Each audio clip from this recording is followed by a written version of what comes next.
With all the changes that are happening right now, I thought it would be a good opportunity to provide an update on 4-H. Right now, our 2020-2021 season is well on its way. Our club year is rolling really well. We have a lot of interest across the entire province. As such, I wanted to thank all of our leaders and volunteers across this province for all of their excellent work to continue to serve our youth even though these are challenging times. This is Learn to Do by Doing 101, and 4-Hers seem to be the very best at doing that.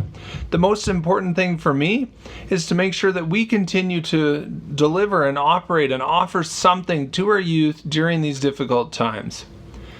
With regards to that, the Alberta government has provided some updates related to COVID and further restrictions to try and reduce the current spread. As such, 4-H is making some changes to our programming. Our goal is to do everything in our power to make sure that 4-H's clubs can still run and still support our community. So I wanted to thank you for your patience during this time.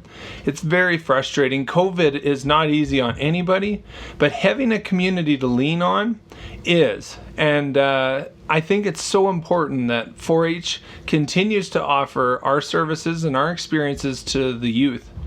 So I wanted to thank each and every one of you for your continued support. For an update on COVID, please check the link below. Also make sure that no matter what we say, that we are following the AHS guidelines. They come first and foremost. Our guidelines kind of come second to that. So please make sure that we're following those guidelines. We do not want anything negative to happen within the 4-H that will reduce our ability to serve our youth. So thank you for your continued support, and I look forward to someday when all of this ends, when I can actually finally talk to some of you face to face. I've met a lot of people on camera, but I haven't been able to talk to many of you face to face. So I do look forward to when we get through this, but I know that this is a resilient community, and together we will get through this. I was in a call today with a leader from the Lacombe area, and she had some good questions related to COVID that I thought I would be able to provide a little bit of clarity on.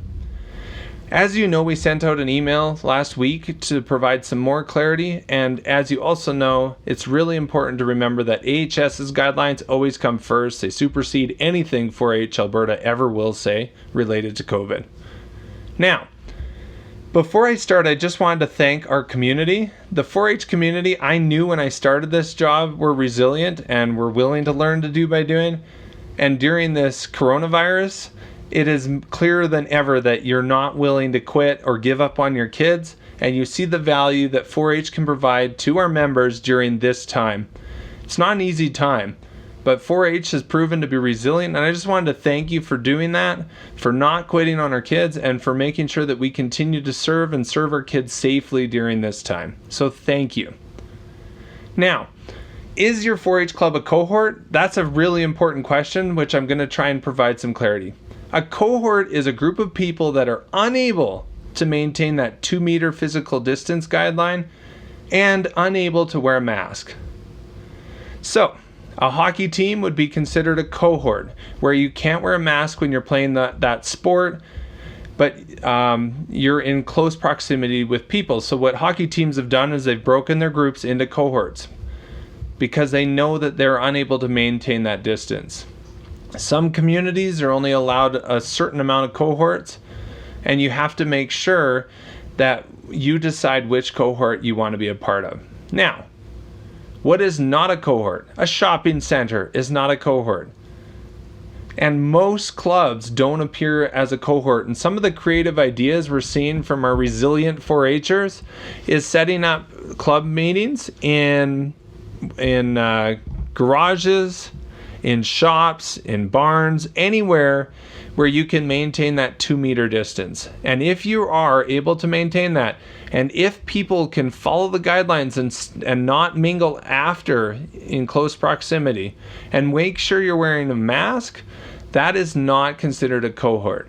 So please follow these guidelines. It only takes one club to not follow them and to set up all of 4-H to not be able to serve as well as we possibly could.